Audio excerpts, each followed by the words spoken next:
Buenas tardes, doctora. Buenas tardes. Ya, buenas tardes, chicos. Les he pedido, por favor, pasar esta clase por virtual, porque yo no puedo hablar muy fuerte, no puedo hablar porque fíjense cómo está mi cara de hinchada, ¿ya? Entonces, hago mucho esfuerzo en hablar. Por eso he pedido, para no atrasarnos, pasar nomás en forma virtual esta clase. Ya desde mañana trataré de pasar presencial. Hoy día vamos a avanzar estos 3 virus. El virus de la parotiditis que produce las paperas, así como yo estoy ahorita. Las paperas deben conocer el sarampión y la rubiola.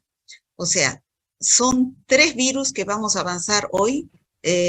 Sarampión, SRP. ¿Por qué avanzamos estos 3 virus juntos? Porque estos 3 virus están en la vacuna triple viral. La vacuna triple viral es la vacuna SRP, que cubre 3 enfermedades virales que son el sarampión, la rubiola y la parotiditis. Esta vacuna se da en forma gratuita a todos los niños en el primer año de vida. O sea, es cubierta por el PAI en este programa de inmunizaciones. Vamos a avanzar primero el virus de la parotiditis. Primero tienen que buscar dónde pasar clases, chicos. Yo estoy en la carrera. Estoy pasando aquí en acreditación, buscando dónde pasar la clase, solamente que no puedo hablar muy fuerte, o sea, por eso es que me he venido a pasar aquí la clase. Ya, el virus de la parotiditis. Como ustedes pueden ver, la parotiditis es lo mismo que las paperas. ¿Han escuchado hablar de las paperas o parotiditis? Es la inflamación de las glándulas parótidas, ¿ya? Entonces, ¿cómo es que aparecen? Así más o menos como yo estoy en este instante. Pero no, de mí no es paperas, de mí es una muela que me han sacado y me han hecho una cirugía y se me ha hinchado la cara. Entonces, las paperas son inflamación de las glándulas parótidas, como estamos viendo acá en forma bilateral, ya en ambos lados. Es una virosis, o sea, producida por un virus, que puede ser aguda o puede ser crónica, pero generalmente es aguda y que se manifiesta porque las glándulas parótidas sufren tumefacción, o sea, se hinchan, ¿no? Fundamentalmente localizado en una o en ambas glándulas parótidas. El virus se llama la enfermedad se llama paperas o enfermedad de la parotiditis. El virus se llama virus de la parotiditis y pertenece a la familia Paramyxoviridae del género Paramyxovirus, ¿ya? Es un microorganismo de forma esférica de 90 a 300 nanómetros de diámetro, como estamos viendo acá, es un virus grande. Tiene simetría helicoidal y el único hospedero es el ser humano. O sea que no existe paperas o parotiditis en los animales. La transmisión es de humano a humano y es mediante las gotitas de saliva o gotitas de fluge, es la fuente de infección, y la vía de transmisión es la vía aérea. Después de un periodo de incubación de 14 a 24 días se manifiestan los primeros signos y síntomas. Entonces, como les decía, el virus se encuentra en la saliva de la persona enferma, queda libre en el medio ambiente, esta persona enferma al toser, hablar, entonces contamina el ambiente con los virus y por vía aérea ingresan al huésped susceptible. Entonces, estos virus ingresan a las células del epitelio respiratorio, donde se multiplican y después pasan a la sangre produciendo un estado de viremia. De la sangre se distribuye a las glándulas salivales, por eso es que produce la parotiditis, llega a los testículos, se puede complicar en los hombrecitos con un problema de orquioepididimitis, y también puede ir al páncreas y producir pancreatitis, y al sistema nervioso central producir meningitis. Entonces, estas ya serían unas complicaciones de la parotiditis. Como les decía, el ser humano es el único huésped natural, se adquiere por contacto directo de niño enfermo a niño sano, y a través de las gotitas de saliva, que es la fuente de infección, y a través de la vía aérea en el huésped susceptible. se presenta generalmente en los niños de 5 a 15 años de edad, se presenta más en los hombrecitos por factor genético, y es una enfermedad que, al igual que la varicela, adquiere inmunidad tras haberla padecido. Quiere decir que si uno se enferma una sola vez de las paperas o de la parotiditis, queda inmunizado para toda la vida en forma natural. Pero si uno no se ha enfermado, entonces hay la vacuna, que es la SRP, que es la triple viral, en forma adquirida, ¿no? No natural. Bueno, ¿cómo es el cuadro clínico de la parotiditis? Del 30 al 40% de las personas, de los niños, pasan a ser asintomáticos. Es decir, muchos de ustedes y de nosotros podemos haber tenido en la niñez las paperas o parotiditis, pero sin ninguna sintomatología. Pero sí, el virus ha ingresado y ha producido y ha estimulado a nuestro sistema inmunológico, ¿ya? Entonces, podemos 40%. El 60-70% de los sintomáticos es de gravedad variable, ¿ya? Es de gravedad variable, como les decía. Empieza primero en el periodo prodrómico, el niño siente anorexia, es decir, no tiene ganas de comer, tiene cefaleas, dolor de cabeza, está con fiebre y un malestar general. Eso es en el periodo prodrómico. Si ustedes se dan cuenta, todas las enfermedades virales, empezando de la gripe, el resfrío, el herpes que hemos visto, empiezan con esta misma sintomatología. O sea, todos los procesos virales con anorexia, cefaleas, febrícula, malestar general. Después ya ingresa al periodo de estado.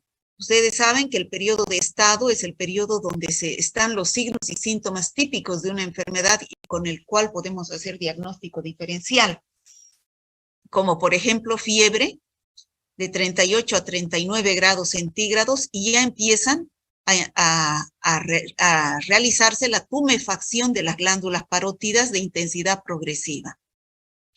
Entonces vemos, por ejemplo, acá es en una sola parótida donde hay la inflamación y acá está normal, ¿no?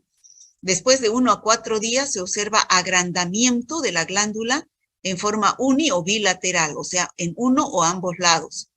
Es progresivo y alcanza su máximo hacia el 8º día de la infección. Puede durar hasta 2 semanas.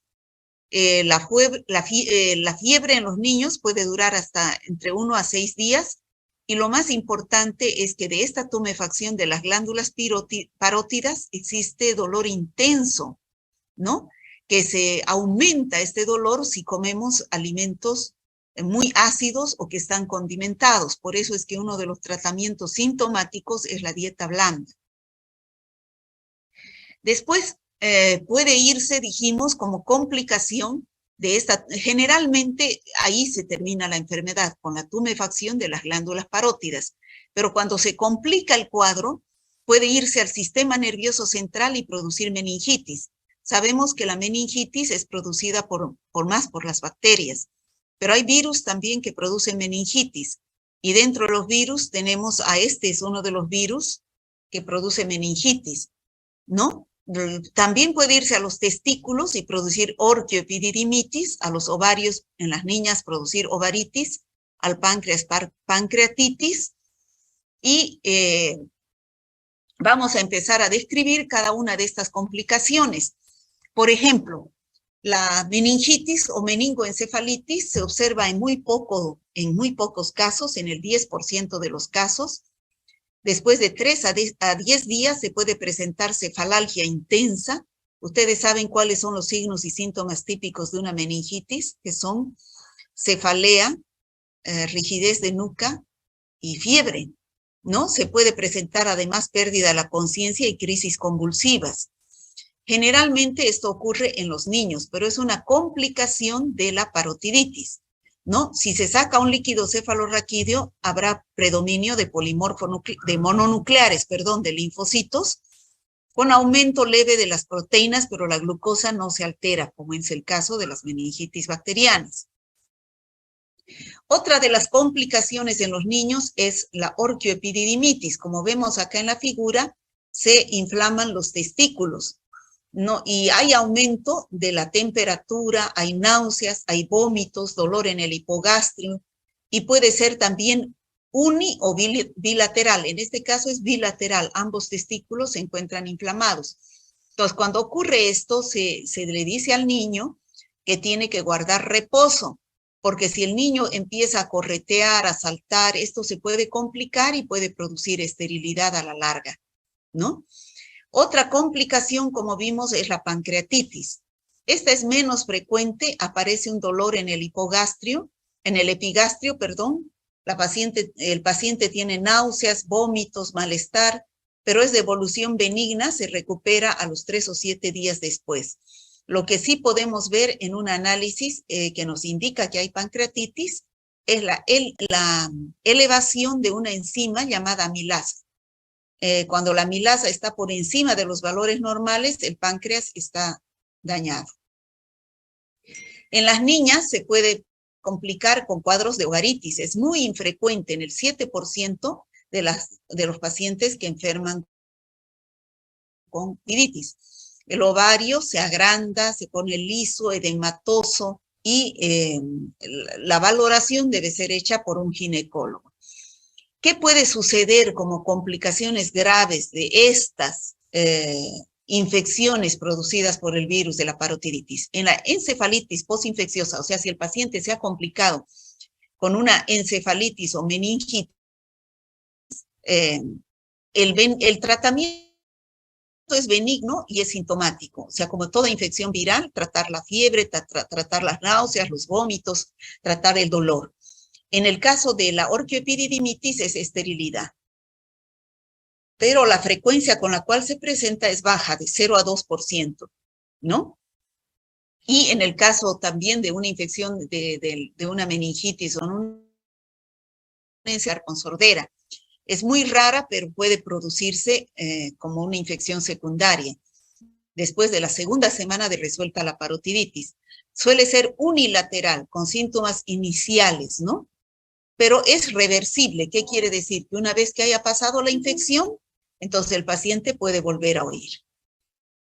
Entonces, ¿cómo hacemos el diagnóstico de la parotiditis? Bueno, la clínica, ¿no? La clínica es evidente. La tumefacción de las glándulas parótidas a simple vista, ¿no es cierto? Además de la fiebre. Ahora, el laboratorio nos ayuda, ¿no? El laboratorio nos ayuda a decir, pero ya sabemos que es complicado el diagnóstico de laboratorio de las infecciones virales, sobre todo los diagnósticos directos.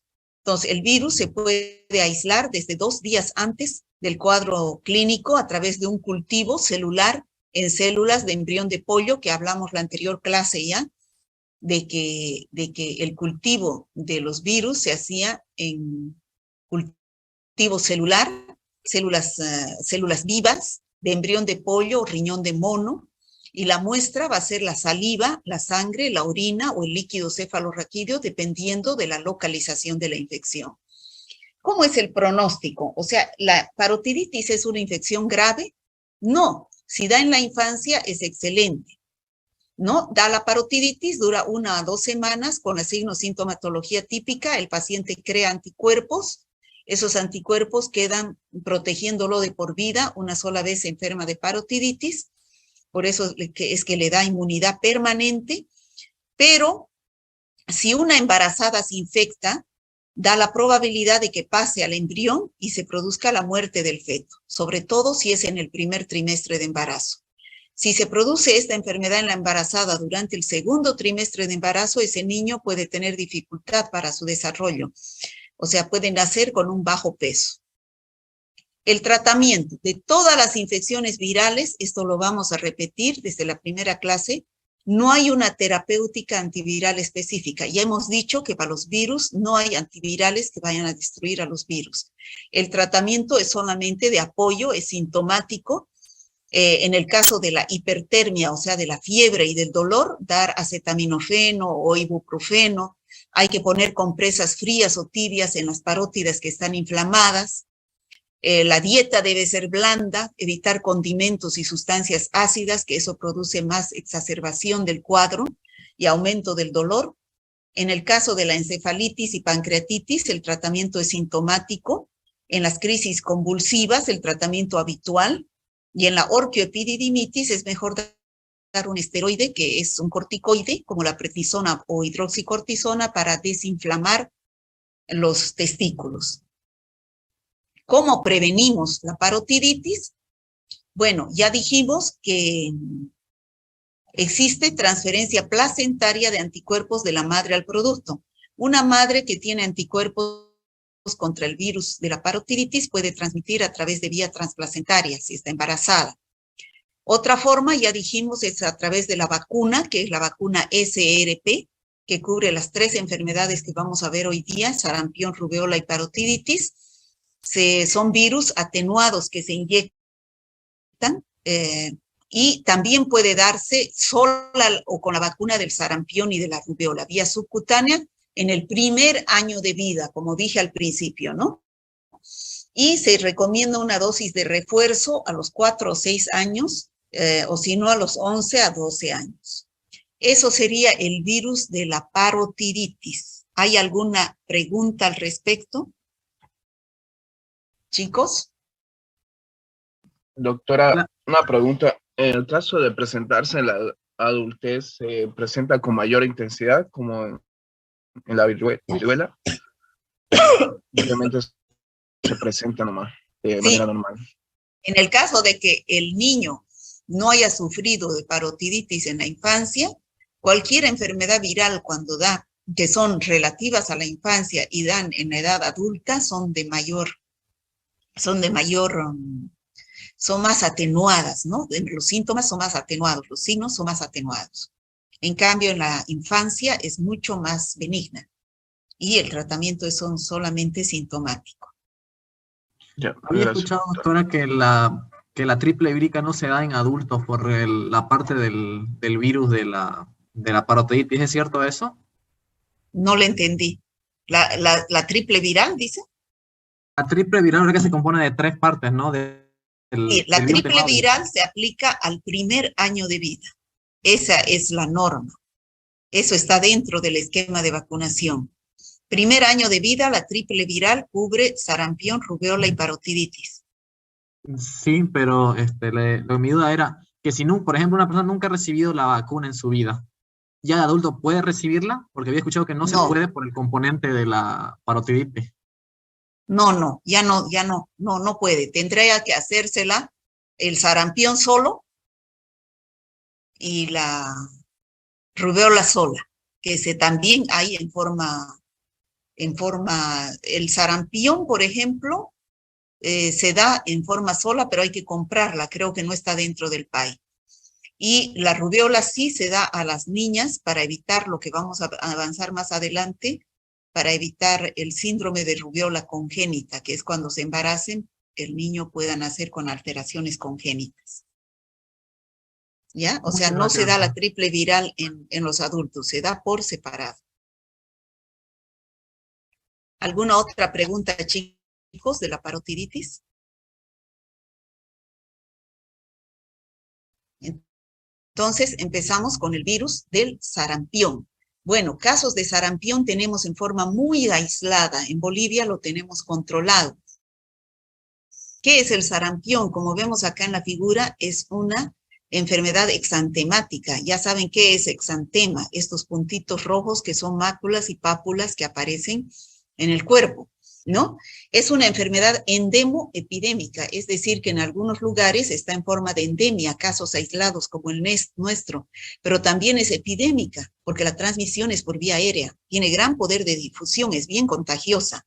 La enfermedad es infecciosa aguda y se caracteriza porque presenta fiebre. Al inicio, el paciente se inicia como cualquier infección viral, con fiebre, pero además como afecta al aparato respiratorio, el paciente va a tener síntomas respiratorios como tos, coriza nasal, es decir, secreción nasal. También produce conjuntivitis, ojos rojos, y empieza el exantema que estamos viendo acá en la figura. Y el exantema del sarampión es característico. Son máculas y pápulas que después desaparecen. Pero lo más característico del sarampión son las manchas de Koplik, que ahorita vamos a ver, son unas manchas blancas que aparecen en la mucosa bucal, ¿ya? Aquí tenemos las características del sarampión. es una enfermedad febril grave, o sea, es más grave que la varicela. La varicela es una enfermedad benigna. El sarampión es más grave por las complicaciones que se presentan. Su periodo de incubación es de 7 a 18 días y los síntomas de la enfermedad se observan recién a los 9 a 11 días después de la exposición. Como dije anteriormente, como ingresa este virus, este niño que está con sarampión, se va a rascar y va a dejar a los virus en el aire. Entonces, esos virus en el aire ingresan por la mucosa nasal, por vía aérea. Esa es la puerta de entrada, ¿ya? Entonces, el virus se va a replicar en la mucosa respiratoria y va a empezar con tos, rinitis, conjuntivitis, después viene la fiebre y la fotofobia, o sea, los niños no pueden ver la luz, ¿ya? Y después de 1 a 3 días de la enfermedad recién aparecen las manchas de Koplik, que ahorita vamos a ver qué son esas manchas blancas que aparecen en la boca, que es signo patognomónico del sarampión. ¿Qué quiere decir patognomónico? Característico del sarampión, las manchas de Koplik. Entonces, eso quiere decir que en el periodo de estado, estos síntomas aparecen en el periodo prodrómico, pero ya en el periodo de estado aparecen las manchas de Koplik y aparece el exantema, ¿ya? Lo cual nos da el diagnóstico de sarampión. Estas son las manchas de Koplik, unas manchas blancas que aparecen en la mucosa bucal, y que si el niño tiene el exantema y ha tenido fiebre, ha tenido conjuntivitis, tos, coriza nasal, y se le hace abrir la boca, y aparecen estas manchas blancas en la boca, entonces podemos hacer diagnóstico de sarampión. Y después empiezan a aparecer las máculas y pápulas. También, igual que la varicela, aparecen detrás de las orejas y en la cara. Pero a las 24 horas de la aparición de las manchas de Koplik, recién empieza a aparecer este exantema en la cara, ¿ya? Es máculo papulomatoso muy extenso, es decir, aparece una mácula y se reúne con la de al lado y se hacen manchas más grandes, como vemos acá en la cara, ¿ya? Entonces, primero aparece en la cara y después de 2 o 3 días se cunde todo el cuerpo, ¿ya? La fiebre está elevada, debilita al paciente hasta todo el tiempo que dura la aparición del exantema. Entonces, aquí tenemos la puerta de entrada, va a ser por la orofaringe o la conjuntiva del ojo, y se replica en las vías aéreas superiores, como ya dije.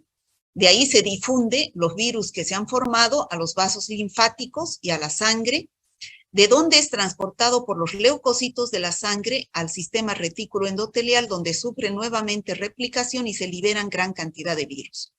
Estos virus de ahí pasan nuevamente a la sangre, produciendo una viremia secundaria y desarrollándose dentro de los macrófagos. De ahí va hacia el aparato respiratorio, donde aparecen los síntomas respiratorios, que son coriza nasal, la rinitis, ¿no? Y puede ser también la conjuntivitis, y después aparecen las manchas de Koplik y el exantema, que es la erupción. Y así continúa el ciclo. Este niño que ya está con la erupción deja los virus libres en el medio ambiente y ingresa a este nuevo niño que está respirando ese aire contaminado. ¿Cómo se puede manifestar de 2 formas? El sarampión típico es cuando aparece el típico exantema, que son máculas y pápulas, muy diferente a lo que es la varicela. La varicela es mácula, pápula, se convierte esa pápula en vesícula, pústula y costra, como hemos visto en la anterior clase. Acá solamente es mácula y pápula y desaparece. Puede rascarse el niño y producirse una costra, ¿no? Pero lo más grave es cuando no se desencadena el típico sarampión, que es con el exantema, y se produce un cuadro respiratorio que se llama neumonía de Hedge. Cuando se produce la neumonía de Hedge es fatal y se afecta a los linfocitos T del sistema inmunitario. En cambio, cuando el virus afecta a los linfocitos B del sistema inmunitario, se produce el típico exantema. ¿Cómo se manifiesta el sarampión? ¿Cómo son los cuadros clínicos? Lo que he descrito anteriormente es el sarampión típico, que es lo que se presenta en la mayoría de los niños. Después de un periodo de incubación de 10 días, ya hemos dicho que el virus ingresa por vía respiratoria, va a ir a replicarse en el aparato respiratorio y empiezan los síntomas respiratorios, que es el catarro, fiebre, estornudos, conjuntivitis, rinorrea, que puede durar 4 días.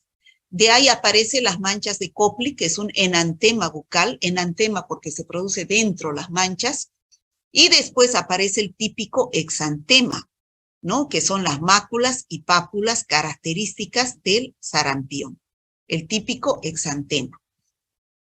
También puede haber casos, pero son muy leves casos, que son leves o atípicos. ¿Qué quiere decir? Que pasa desapercibido el sarampión, como la mayoría de las infecciones virales. Aparece un cuadro febril leve en el cual pueden faltar los síntomas típicos, que son las manchas de Koplik, la conjuntivitis, el exantema y el exantema. Entonces ahí pasa desapercibido y podemos decir nunca me dio sarampión. Pero sin embargo, si buscamos por un método indirecto los anticuerpos contra el virus del sarampión, nos va a dar positivo, ¿ya? Y el otro cuadro clínico es el sarampión grave, que se presenta generalmente en los inmunodeprimidos, ¿ya?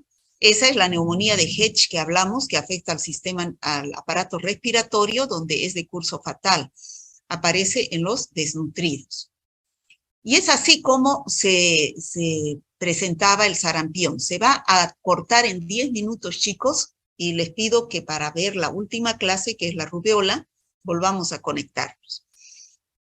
Entonces, fíjense, el sarampión el primer día aparece, se llena la cara, ¿ya? Se llena la cara con máculas y pápulas y poco en los miembros inferiores y superiores, ¿no? Se llena la cara. Pero ya al tercer día aparecen las manchas de Koplik, ¿no? Aparecen las manchas de Koplik y se exacerba el exantema. Se llena más la cara y se llenan más los brazos y las piernas, las extremidades superiores e inferiores. ¿Ya? Ese es el sarampión. Vamos a ver que la rubeola es al revés. La rubeola aparece así el primer día, las máculas y pápulas, pero al tercer día desaparecen, no se exacerba. ¿Ya? Desaparecen totalmente y aparecen en las piernas y en los brazos. En cambio, el sarampión aparece el primer día, el exantema, en la cara y muy poco en los miembros superiores y el tronco. Y al tercer día se llena la cara y se llena totalmente los brazos y las piernas. ¿Queda entendido, chicos, cómo aparece el exantema del sarampión? Sí, doctora. Ya. Entonces, estas son las manchas de Koplik, como dijimos, son puntos blancos pequeños, llegando a ser confluyentes. ¿Qué es lo que caracteriza al sarampión? Que estas máculas y pápulas son confluyentes, vuelvo a repetir. ¿Qué quiere decir confluyentes? Se reúnen formando manchas más grandes. Lo que en la rubeola, que vamos a ver a continuación, no se unen, sino son puntitos nomás que aparecen. La conjuntivitis, que es el ojo rojo, ¿no? Y las manchas de Koplik. Fíjense cómo el exantema es confluyente, vuelvo a repetir, confluyente quiere decir, esto yo lo pregunto mucho en los exámenes para que ustedes aprendan a hacer diagnóstico diferencial. Entonces, las manchas se juntan, las máculas se juntan, formando manchas más grandes, y a eso se dice el sarampión confluyente, ¿no? Y aparece, se exacerba más al tercer día. ¿Qué características tiene el sarampión? Como lo mismo que la varicela, lo mismo que la parotiditis que hemos visto anteriormente, deja una inmunidad permanente. ¿Qué quiere decir? Que una sola vez uno se enferma de sarampión, solamente una vez en la vida, ¿ya? Entonces queda inmunizado con anticuerpos para toda la vida, ¿no? Ahora, si la embarazada se infecta de sarampión, entonces deja una inmunidad pasiva que transmite de la madre al bebé a través de la vía transplacentaria y ese bebé nace con anticuerpos contra el sarampión. Por eso es que los primeros 6 meses de vida un bebé no se infecta de sarampión si es que la madre le ha pasado los anticuerpos. El virus se llama virus del sarampión, que pertenece a la familia morbillivirus, de la familia paramyxovirus. Ya dijimos, el contagio es igual que la varicela. La puerta de la transmisión es a través de los virus que están en el aire y la puerta de entrada es a través de la vía aérea o la vía conjuntival. Generalmente se aparece más en los colegios o en las familias porque el contagio es bien contagiosa la enfermedad, ¿no? Ahora, hemos dicho que el sarampión puede presentar complicaciones, pueden ser bacterianas, que se complique con una otitis o con una bronquitis o con una bronconeumonía, pero bacteriana. O puede irse al encéfalo y producir encefalitis, 1 de cada 1000 casos, o panencefalitis esclerosantes. Generalmente es 1 en cada 1.000.000 de enfermos, pero esas son complicaciones ya en los inmunodeprimidos. ¿Cómo hago el diagnóstico del sarampión? La clínica. Chicos, en estas enfermedades que estamos viendo hoy, la clínica es fundamental, como igual que en todas las enfermedades virales. La clínica es fundamental. Ya sabemos, al principio aparecen los síntomas respiratorios, después el enantema, que son las manchas de Koplik, la conjuntivitis y el exantema, que es típico, que son máculas y pápulas confluyentes. Y también se puede pedir laboratorio serológico para confirmar el diagnóstico de sarampión al dar los anticuerpos positivos, o también puede ser epidemiológico cuando alguien en la casa ha enfermado de sarampión. Bueno, ¿qué tenemos para prevenir el sarampión? La vacuna, que puede generalmente en los bebés a los 12 meses de vida, es la triple viral, como les decía, rubéola, sarampión y parotiditis. Pero también existe una vacuna única. La vacuna única, como le decía a su compañero, es solamente de sarampión. Es cuando hay una epidemia de sarampión y hay duda de que haya recibido la vacuna. Bueno, eso sería el sarampión.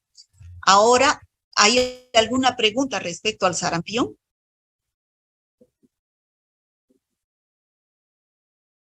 Chicos, ¿alguna pregunta respecto a sarampión? ¿Está claro? Bueno, sí, doctora. Entonces ahora vamos a entrar al virus de la rubéola. El virus de la rubéola es también una enfermedad exantemática producido por el virus de la rubéola, ¿no? La enfermedad se llama rubéola.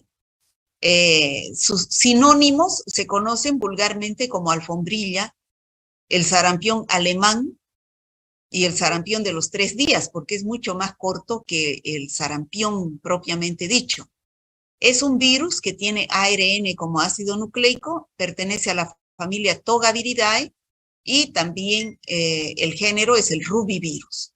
¿Qué es la rubéola? También cuando da en la infancia es una enfermedad viral benigna, ¿no? Es una enfermedad viral benigna, febril, que se caracteriza por una erupción máculo-papulomatosa, puntiforme, difusa, que a veces se asemeja a la del sarampión o a la de la escarlatina. Pero lo diferente del sarampión es que también son máculas, pero esas máculas no son confluyentes, o sea, no se reúnen, sino más bien son puntiformes, se quedan como puntitos. Esa es una forma para distinguir sarampión de rubéola. Esto es, en general, cómo es el exantema de la rubéola, ¿ya? Lo importante es el síndrome de rubéola congénita. El síndrome de rubéola congénita es cuando la mujer embarazada se infecta, sobre todo en el primer trimestre de embarazo. Vamos a ver por qué es importante. Bueno, ya dijimos que el virus se llama virus de la rubéola, pertenece al género rubivirus de la familia Togaviridae de los virus. El único reservorio es el hombre, de distribución mundial, en todo lado hay rubéola, más aparece en la primavera y comienzo de verano, y el modo de transmisión es exactamente el mismo que la varicela y el sarampión. A través de la vía aérea ingresa al huésped susceptible de las gotitas que están en aspersión de los virus que están en el ambiente. Después de un periodo de incubación de 14 a 23 días, entonces ese es el periodo de incubación desde que el virus ingresa y se presenta el primer signo o síntoma, hay un periodo de transmisibilidad. Entonces, ese periodo de que el paciente es transmisible aparece desde una semana antes del comienzo de los síntomas hasta la desaparición de la erupción. O sea, es una enfermedad bien contagiosa, aparece en todo el mundo, es universal. También deja inmunidad para toda la vida después de que uno se enferma, y también hay inmunidad por medio de la vacuna, ¿no? La triple viral o por una vacuna sola, o por los anticuerpos maternos, ¿no? Una madre embarazada a su bebé. El diagnóstico es a través de la clínica, la epidemiología o el laboratorio a través de las pruebas directas o indirectas. Son los tres pilares fundamentales. Se va a cortar, chicos. En cualquier momento volvemos a entrar. Como les decía, la patogenia, o sea, cómo se produce la enfermedad. Los virus están en el ambiente donde hay una persona con rubiola e ingresa por vía aérea o por contacto al huésped susceptible. Se multiplican o replican en las células del epitelio respiratorio superior, de ahí pasan a los ganglios, a la sangre, produciendo un estado de viremia, y de ahí se localizan en la piel y en la mucosa respiratoria. Por lo tanto, los síntomas se van a presentar como el típico exantema de la rubiola y los síntomas respiratorios.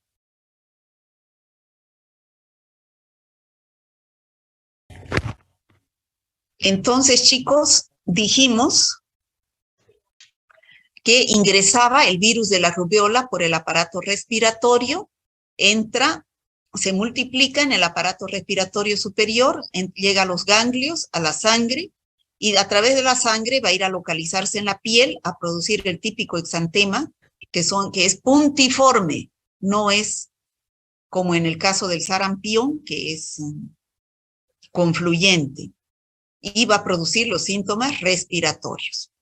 Bueno, hay dos tipos de rubiola, hablando clínicamente de los cuadros clínicos de la rubiola.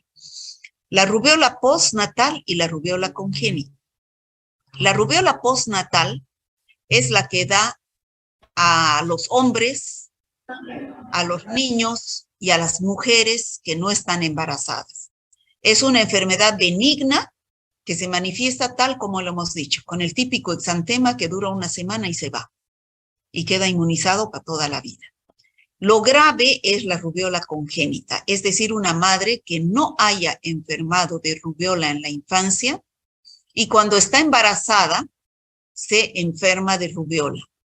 Entonces, al estar con rubiola, ese virus atraviesa la placenta y infecta al embrión. Entonces, una vez que infecta al embrión,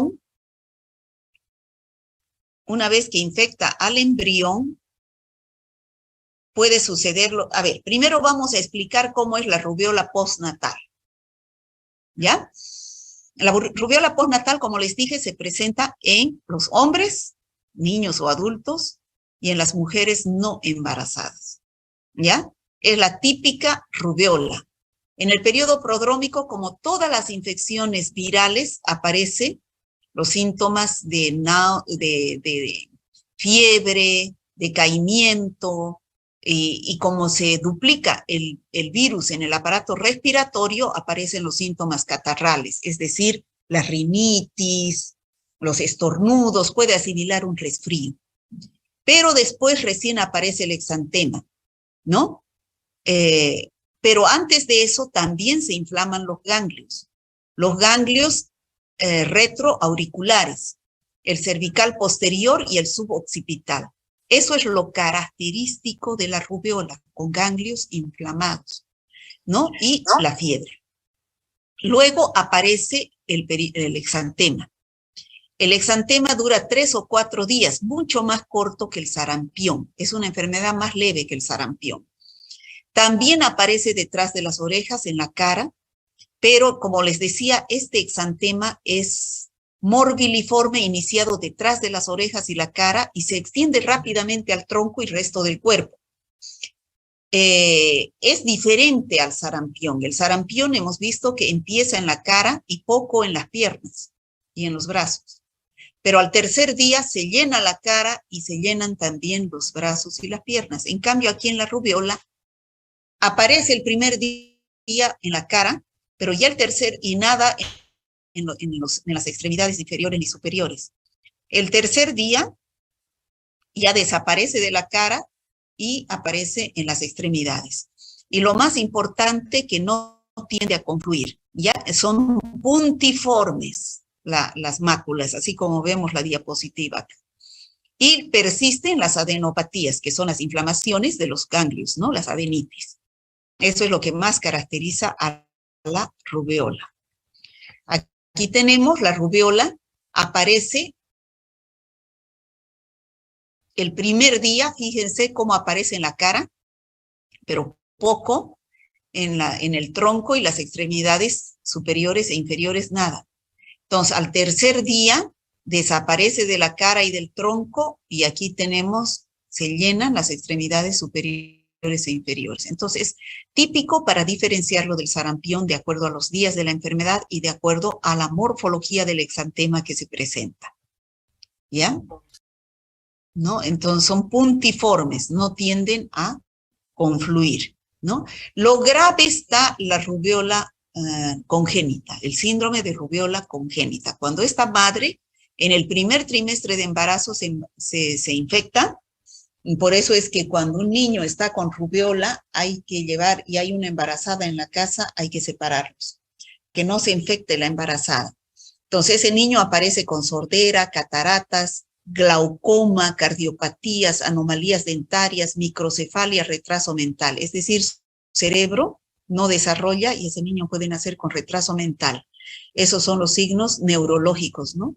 También cardiopatías, también sordera, cataratas en los ojos, glaucoma, son alteraciones con las cuales puede nacer ese niño que se ha infectado con rubeola congénita. En el segundo trimestre no es tanto el problema, pueden nacer 1 por cada 2.000 casos, un niño con sordera, y otros pueden tener anemia hemolítica o púrpura trombocitopénica, ¿no? Entonces, aquí tenemos la microcefalia, donde el de cerebro no desarrolla y ese niño puede nacer con retraso mental. Alteraciones en los ojos, que son las cataratas, el glaucoma, y alteraciones en el aparato circulatorio, ¿no es cierto? En el aparato cardiovascular. Aquí es el tamaño normal de la cabeza. Cuando está con rubeola, nace con rubeola, no desarrolla el cerebro. Y hay retraso mental, ¿no?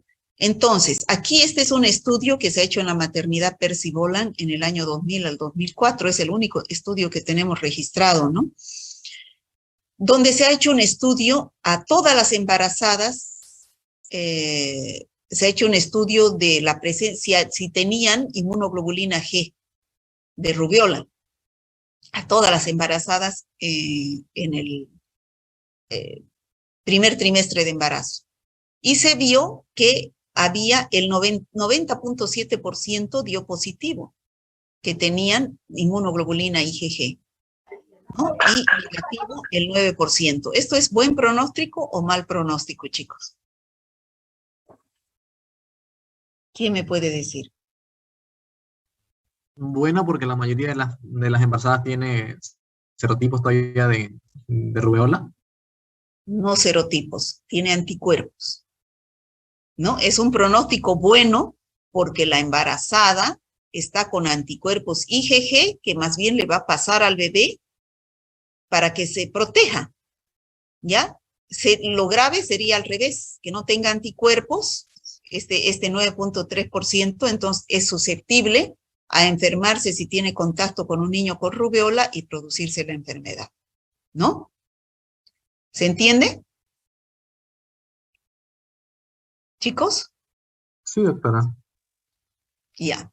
¿Cómo se hace el diagnóstico de rubeola? Ya sabemos los métodos directos, el cultivo celular en células de riñón de mono, embrión de pollo, la PCR, que es la reacción en cadena de la polimerasa, un método molecular también se puede pedir, o los métodos indirectos, que son la serología, pero esto no es para hacer diagnóstico. La serología es para ver si tiene anticuerpos preformados como consecuencia de haber ingresado el virus a la persona, al paciente.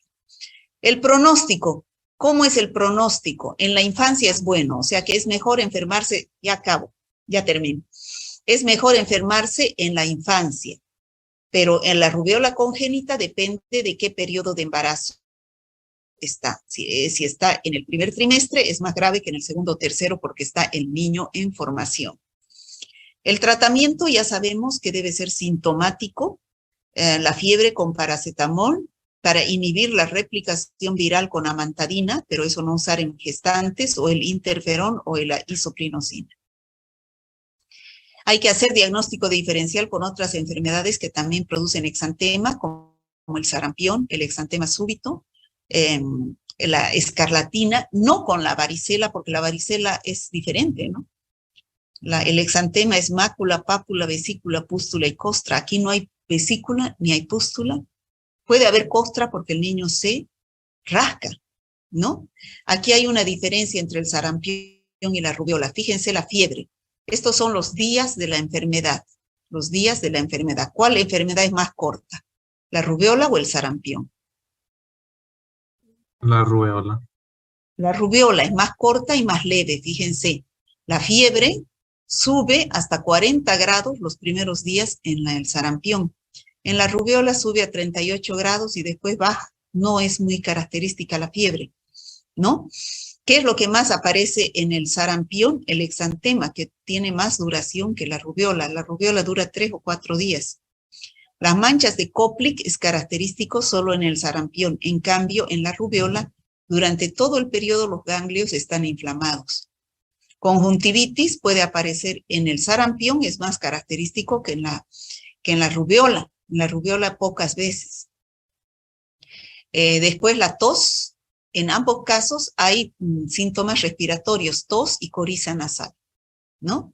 La escarlatina producida por Streptococcus pyogenes también es una enfermedad que es exantemática, ¿no? Con fiebre, pero no dura tanto y no es tan grave como el sarampión, pero hay que hacer diagnóstico diferencial. Fíjense, la varicela es mácula, pápula, vesícula, pústula, son las pústulas, y las costras, ¿no? El sarampión solo es mácula, pápula que tiende a confluir, y la rubiola son máculas y pápulas. Este es sarampión, son más grandes las manchas, y esta es la rubiola, que son máculas y pápulas puntiformes, ¿no? ¿Esto qué será? ¿Quién me dice qué es?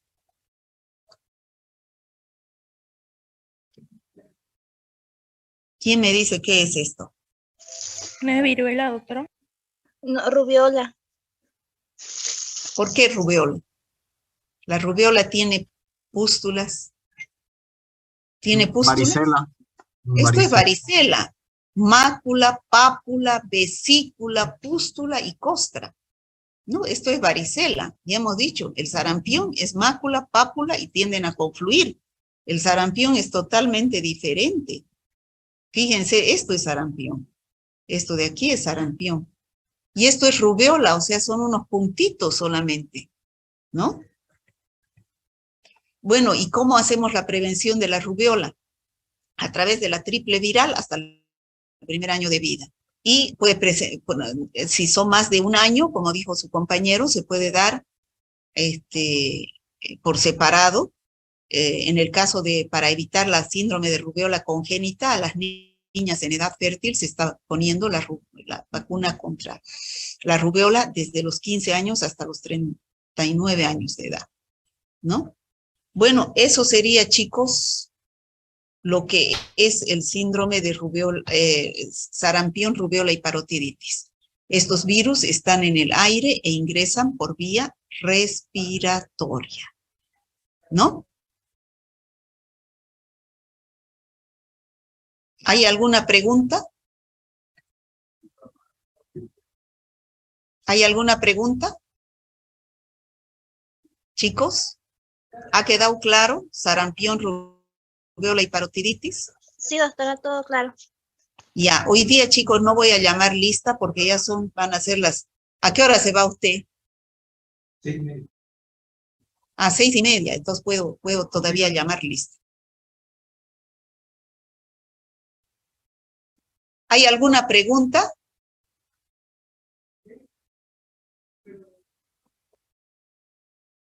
No, doctora.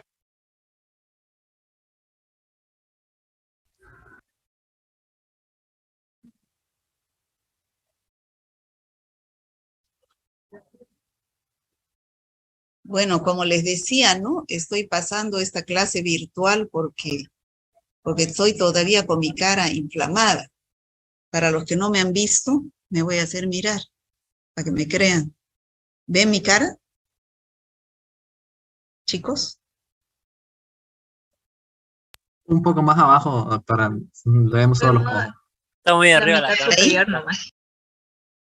¿Ahí o nada? ¿Se ve? Ahí se ve. Sí, Sí, doctora. doctora. Ya. ¿Ven mi cara cómo está? Sí, ¿Se ve o no se ve? Sí, doctora. Está inflamada. Estoy con puntos. Me han hecho una cirugía el viernes, estoy con puntos y no puedo hablar muy fuerte porque se me pueden reventar los puntos, ¿no? Entonces, pues, se me pueden soltar los puntos. Por eso es que he venido a pasar clases. Estoy aquí en la carrera, pero pasando clases por virtual. Ya, entonces voy a llamar lista. Acosta Condori. Presente, doctora. Ya, se pueden ir saliendo a medida que vaya llamando, ¿ya? Aguilar Mariscal. Averanga. Presente, doctora. Baigorria. Presente. Bueso. Presente, doctora. Camacho. Bien, Bueso. Camacho presente, doctora. Camacho. Choque Arteaga. Presente. Choque Cota. Presente, doctora. Choque Vázquez. Presente, doctora. Choque Vázquez. Cocha Guaniquina. Presente, doctora Cocha. Coimbra. Dorado. Presente, doctora. Durán. Presente, Durán. doctora. Presente. Escobar. Presente, doctora. Fajardo. Presente, doctora. Faldín. Presente, doctora. Buenas tardes. Díaz. Buenas tardes. Buenas tardes, doctora. Presente. Fuertes. Presente, doctora. González Claudia. Presente, doctora. Hurtado Susi. Leitón Fernando. Lino Magdiel. Presente, doctora. Maisman Noemí. Presente, doctora. Pueden irse saliendo, chicos. Mamani Lisbeth. Presente, doctora. Masai Laura. Presente, doctora. Melgar. Presente, doctora. Mendoza Menacho. Presente, doctora. Montaño Prado. Presente, doctora.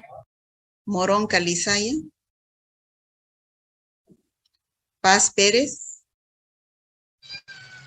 Pérez Terán. Presente, doctora. Putaré Claros. Presente, doctora. Rivera Balcázar. Presente, doctora. Rivero Fabiola. Presente, doctora. Rodríguez Noemí. Presente, doctora. Rodríguez Rodrigo. Presente, doctora. Rojas Rosy. Rojas Ivette. Presente, doctora. Ros Bruno. Presente, doctora. Salazar Gabriela. Sameja Lorenz. Presente, doctora. Cerrudo Alberto. Presente, doctora. Solís Cecilia. Presente, doctora. Velázquez Anthony. Velázquez Anthony. Zurita Yurisa. Presente, doctora. Ya, ¿pueden salirse, por favor? Aponte Sebastián. Campos Stephanie. Presente, Carreño doctora. Natalie. Cerezo Tamara. Presente, doctora. César y Alejandra. Presente, doctora. Roca Andrea. Condori Centeno. Díaz Capuma. Esquivel Choque. Presente, doctora. González Braya. Grajeda Inés. Presente, doctora. Lagos Glen.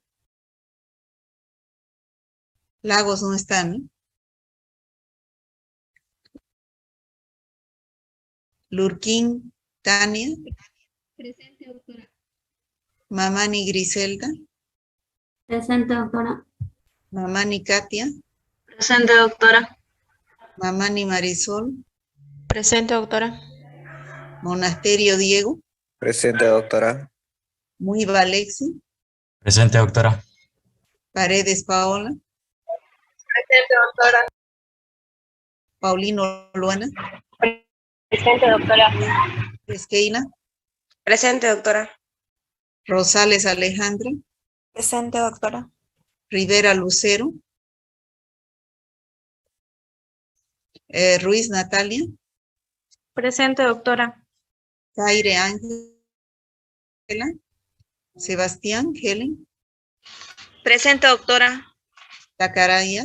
Presente, doctora. Vargas Barreto. Presente, doctora. Vargas Delgadillo. Presente, doctora. Vidal Jordán. Vidal Jordán, presente. Villegas Rodrigo. Presente, doctora. Villegas Choquevilca. Presente, doctora. Virué César. Zamora Manuel. Presente, doctora. Zamora. Ya. Pueden salirse ya, chicos. Amaru Condori. Ansieta. Presente, doctora. Antesana. Presente, doctora. Arias. Presente. Blas. Presente, doctora Blas. Caballero. Kawasiri. Presente, doctora. Calvo. Cari. Presente, doctora. Condori Eva. Presente, doctora. Condori Mariela. Coro. Presente, doctora. Estrada. Flores. Presente, doctora. Galvis. Presente, doctora. Herbas.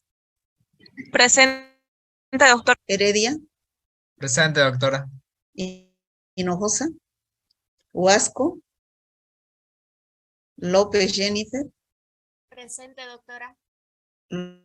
López Abril. Presente, doctora. Mayón. Presente, Márquez Mara. Presente, doctora. Merlo. Nicerda. Presente, doctora. Merlo. Nicerda. Presente, doctora. Muñoz. Padilla. Palacios. Presente, doctora Padilla. Presente. Palacios. Palacio. Pérez. Sí, doctora. Presente, doctora. Ramírez Liz. Presente, doctora. Rodríguez Bolaños. Rodríguez Haider. Presente, doctora. Rojas Sergio. Presente, doctora. Romero Lizárraga. Presente, doctora. Romero Darinka. Presente, doctora. Solís Melissa. Presente, doctora. Zoraide Eunice. Presente, doctora. Suárez Belén. Presente, doctora. Suárez Fabricio. Presente, doctora. Tancara Valentín. Presente, doctora. Barón Miguel Ángel. Presente, doctora. Besa Andrés. Presente, Besa. Ya. Entonces sería eso, chicos. Si no hay más preguntas, nos despedimos. Hasta ¿Hay luego, alguna doctora. otra pregunta? No hay, ¿no? Chao, chicos. Hasta luego. Hasta luego, doctora.